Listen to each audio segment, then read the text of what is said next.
Alright, so I've been requested to do this video a lot, and here it is finally. So I'm going to be doing an in-detail discussion about all 6 of my guitars. I'm going to go through these in chronological order, from when I got them, the details of them, the story, as well as the actual features of the instrument itself. I wouldn't call this a guitar collection. It's 6 guitars, and I think that that number for me is going to be the best number, that I can use all the guitars, I can service them properly, and it feels a little bit more manageable. So before we get going, I want to mention a couple things. Number one is that I've got a new album out called Repose of the Soul. Please check it out. It's on all the streaming platforms. And I had a chance to work with my heroes on this one. Hannes Grassman on drums. We've got Christian Wenzer did a guest solo on track 7, Faith's Mystery. And then Christoph Brandes, who's the producer for Necrophagus, he mixed and mastered everything. So I got a chance to work with people that totally could make my vision come to life. And of course, please hit that like, subscribe, notification bell. It really helps get the video out there, and who knows, someone could stumble upon this video and it might want them to pick up the guitar. You never know. So let's get going with the oldest guitar I have in here, the Ibanez Cypher XPT700 2009. I got this brand new back in 2009 when I was 15 years old, and this back then was about 800 or so Canadian dollars, which was par with the US dollar. So back then you could get a really good guitars for not a lot of money. And so this guitar is very special because it coincided with 2 things. Number one is that the first time I ever saw it was on that Ibanez promo video of Muhammad promoting the Ibanez Xiyphos back in 2007. So not only did it introduce me to the Xiyphos, it introduced me to Necrophagus, which is 2 things that are extremely important in my life.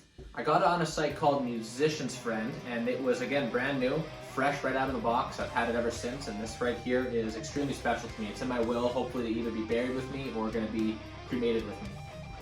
Some specifications and details. As you can see, this was the first instinct of mine, which was to switch out the pickups.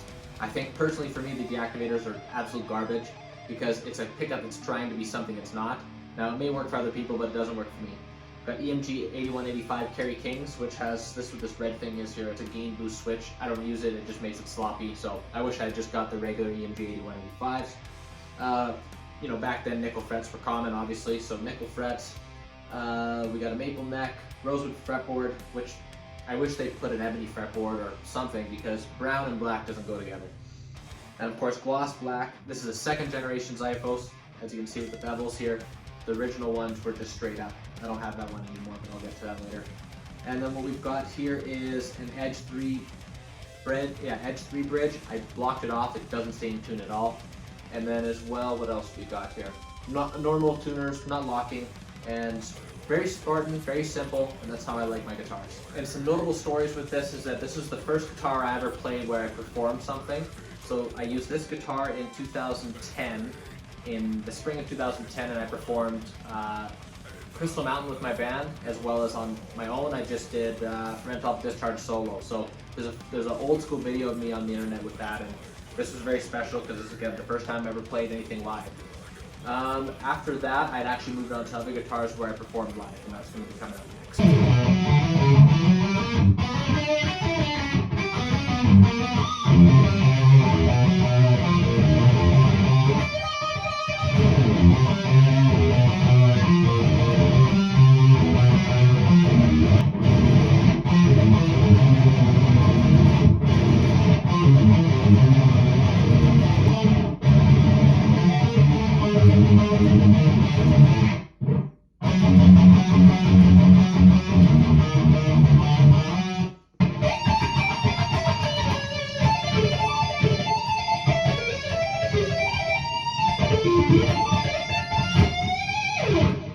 right here is my 27 fret Xiyphos. I absolutely love this guitar. I don't play it that much. I just have to get it serviced and stuff. Right now it's actually in drop A, so you're going to hear some cool drop A riffs, which is rare for me. This I also got brand new back in late 2010. This guitar had, I believe, just been released or had been released a year earlier. So it's quite a new guitar, and I knew that the 27 fret would be somewhat rare and quirky, and they didn't continue it again, and I was correct, luckily. So very special guitar. Matte green. Unfortunately, the matte finish is not that good. It wore off really quick. It gets full gloss now, whereas my other matte guitars didn't quite have that issue. Some details on this one right here: DiMarzio X2N in the bridge. I wanted to have an X2N. I hadn't had a chance to have one yet until then because I'm a massive Chuck Schuldiner follower. So we've got the X2N, and this right here is actually a wonderful pickup. It's an Air Norton stacked humbucker. First time ever having a stacked humbucker, and it's excellent. So this is actually my favorite neck pickup of all my guitars. Again, block bridge, edge 3, garbage bridge. Always block those things. Not a big fan of the fact that it's got a tone and a volume knob. I solved that with another guitar that I'm going to discuss later.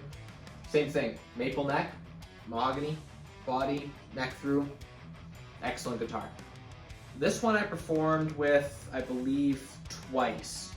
I performed Extreme Unction in the cafeteria with my band, and then also performed Scavenger of Human Sorrow and the solo of the Stillborn one at a talent show. And so this is the guitar I used for that, because the Xiyphos is great. However, the cutaway is pretty brutal for accessing the 24th fret. So the 27, I never use it, but what it's really meant for is to have better access on 24. Again, very, very lucky to have this thing. Super thankful that it's here with me still after all these years.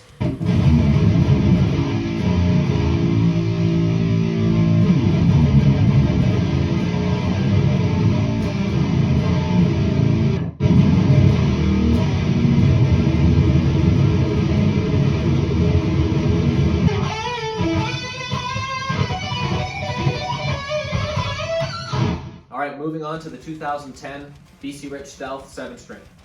This has a good story behind it. So this one right here was bought, again, brand new back in 2000, late 2010, I think Christmas 2010, or maybe 2011, at the top of 2011. Regardless, the reason why I got this is because Necrophagus was going to be coming out with a third album. That was at a time when they were still touring. They had just come off of the festival circuit, Hellfest, not Summer Breeze, but Hellfest for sure back in 2010. And this was my chance to be able to get ready for learning, how to deal with the 7-string and learning Dawn and Demise, so on and so forth. As you know how that went, Necrophagus never came out with that album. So as the days and years went on, I was like, oh my gosh, like this is absolutely heartbreaking. But I'm very thankful that I got this thing because this thing is ultra, ultra rare. Now some details on this. I'm not a big fan of playing it actually. The specs of this are not even close to what is on the normal Stealth or in the Chuckshaldiner Stealth. The radius, I have to double check what it is, but it's the flattest guitar that I have. It must be a 20-inch radius, something like that, which is far too flat for my hands. The frets are also medium frets. They're not jumbos, which is very tough for me to play on. Beautiful ebony fretboard, great fretwork. I love these, I think these are the Pearloid or Mother of Pearl inlays. Looks amazing. Of course, I've always got the green pick there in the headstock for Chuckshaldiner. And then single volume, which is fantastic. Now, this came with EMG's 707s. I removed those because I gotta have an X2N in the bridge for Chuck. And then in the neck, I actually had an Ibanez Gem. I'll go into a video about all the guitars I used to have, but I used to have an Ibanez Gem. I have a DeMarzo Evolution in the neck. Amazing pickup, absolutely incredible. This is the only bridge that I have kept floating. This is a Floyd Rose original. It actually stays in tune pretty good. So for studio purposes, I did keep it floating. Same thing, maple neck through, mahogany body. It's heavy as hell. Normal Grover tuners on this, not locking. Nickel frets. Amazing guitar. Just I don't play at a time. If I get into 7-string stuff, I certainly will be playing it a lot.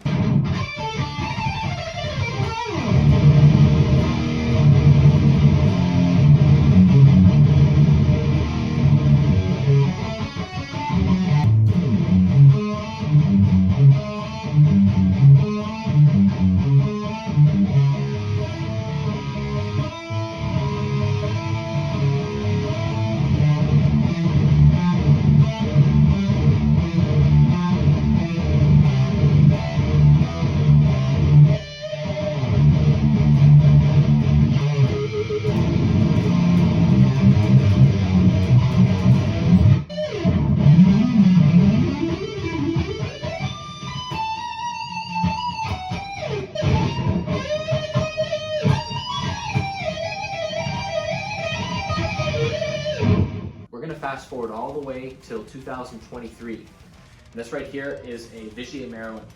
This guitar is ultra mega super rare and special. So I've wanted a Marilyn since high school, but back then, thousands and thousands of dollar guitar was not appropriate for me, for my skill level, for my age, right? It's not appropriate. Now, as I got a lot older and I got back into guitar a lot, and got back into my passion, stayed focused, I really wanted to get a Marilyn. So I reached out in like 2020 to one of the dealers in Canada here that sells them. Diffusion Audio, great guys by the way. And so I was humming and hawing about it, you know, and then just decided not to pull the trigger. Fast forward to 2022, I called them again, and they said, well, we're sold out. You know, there's no guitar, unfortunately. And then I actually got in touch with a Vigier rep, his name's DJ Scully, and so he said that there's actually a Marilyn that is on the, what did they say? Basically, he said it was on back order, so someone was about to take it, but they didn't. So I scooped in and I ordered this, and then it took 14 months to get, so it took forever. Longest wait of my life. And as well, crazy enough, this right here is serial number 300. There was 2 Marilyns built, and they're the last 2 ever, 300 and 301.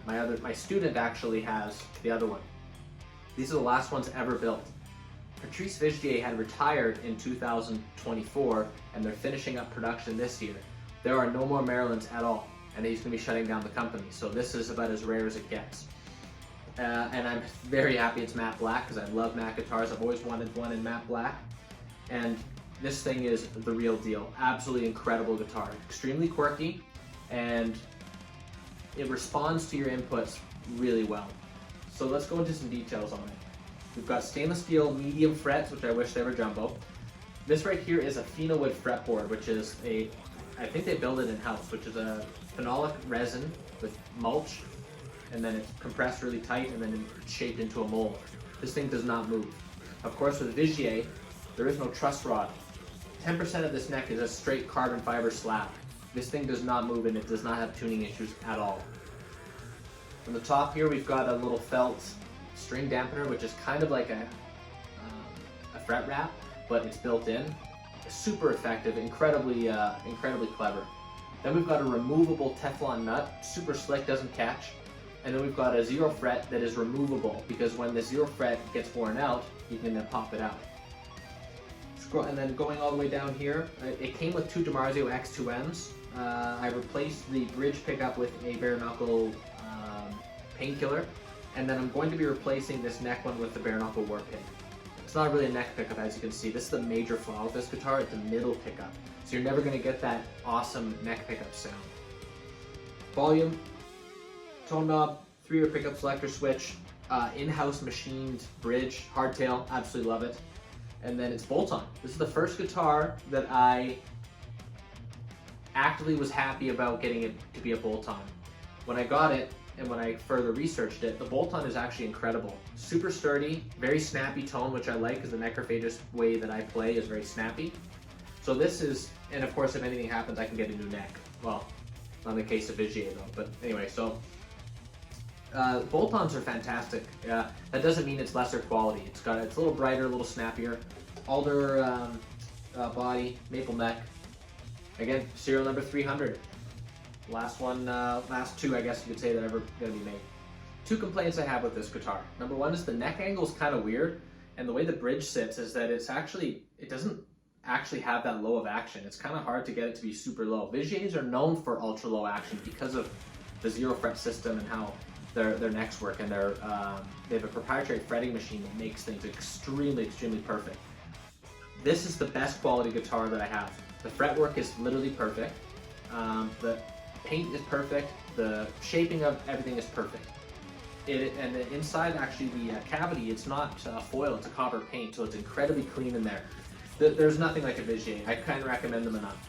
Another problem is that actually standing up, it's not. It looks like it's going to be super balanced, but it kind of leans inward a little bit, which is a bit of a problem, and I have to get in a certain hunch to be able to play solos.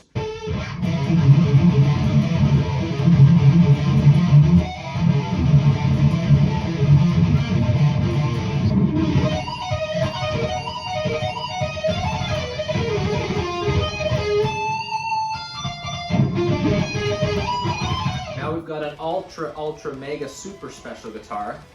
This right here is a 2005 custom USA BC Rich Stealth that was owned by Mohammed's Suicmez. This is his concert used guitar. This right here was given to me back in February of this year, 2025, and I could not believe it when I got it. It was given to me by very amazing friends of mine who are of course friends of Mohammed.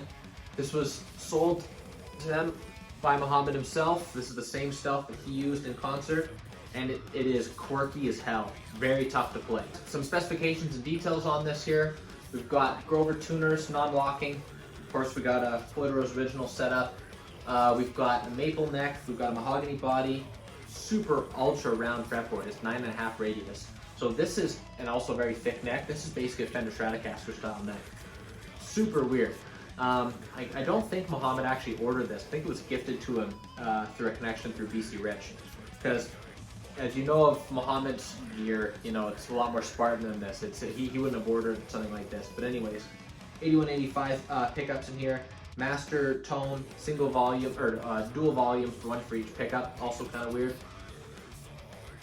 And the neck dive on this is absolutely atrocious. When you watch the videos of Mohammed playing this in 2006, he's wrestling with it the entire time. He stated in an interview that he grew to love it and for it to be his favorite guitar, but and it does feel good in some cases, but it fights you a little bit compared to some other guitars that I have. But I'm ultra thankful to have a piece of death metal history, so this is incredibly important. So another thing about this is that it was really only used for like 8 or 9 months, because he got it in, I believe, the end of 2005, toured with it from 2006 into, I think, from January to October, and of course then Ibanez came knocking on the door and they gave him the prototype of the Xiyphos, and then he played with that for 4 years.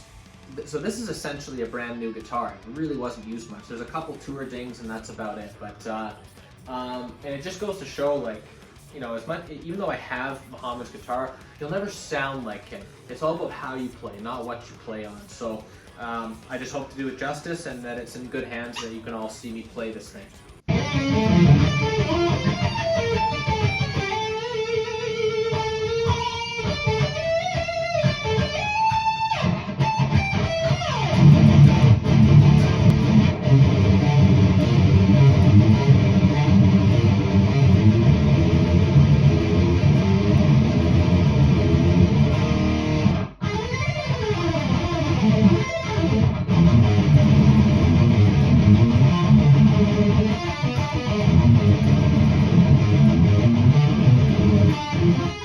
Alright, now moving on to the most important guitar that I have, next to, of course, my first Xiyphos.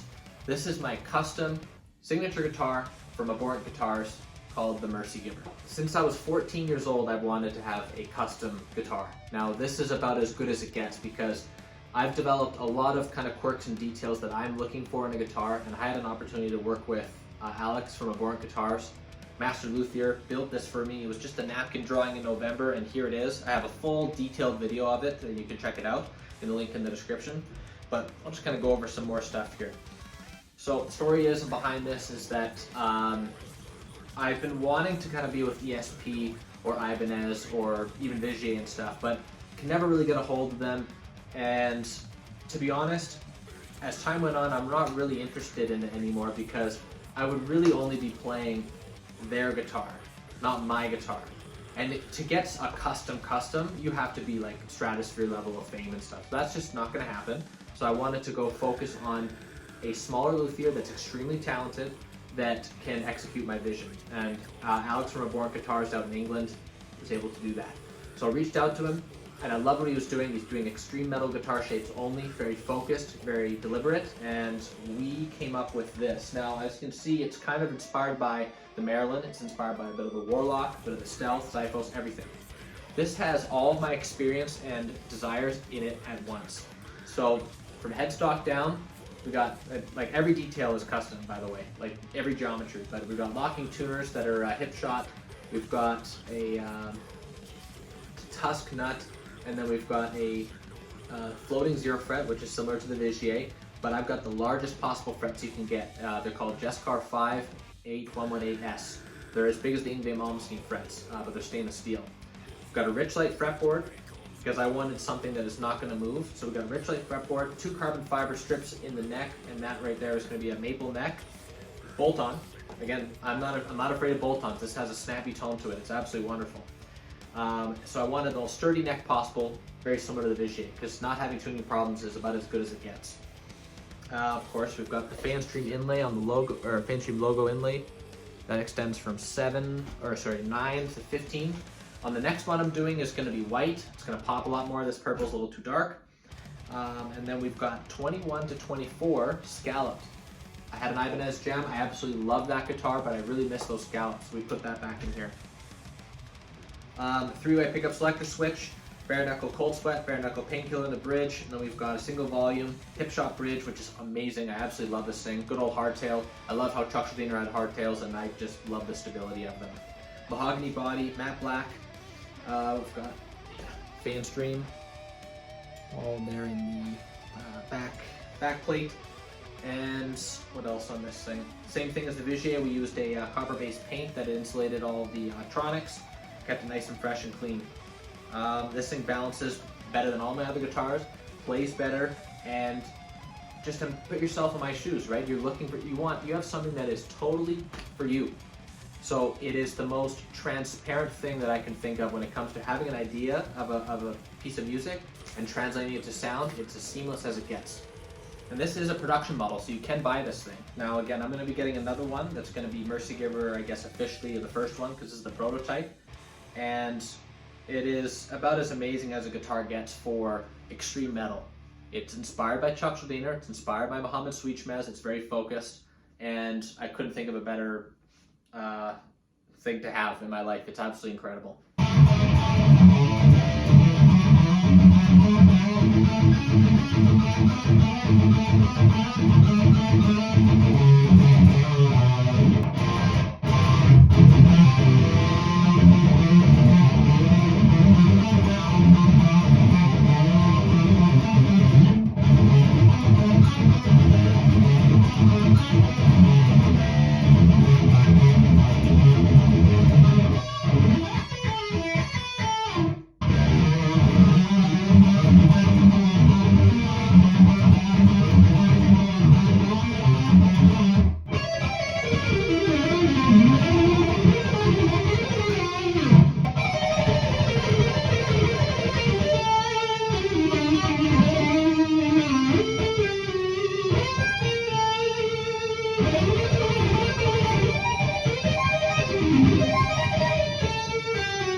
So these are all my guitars, and like I said, I don't really like to have too many guitars. I used to have like 13 or 14, and I just couldn't play them all.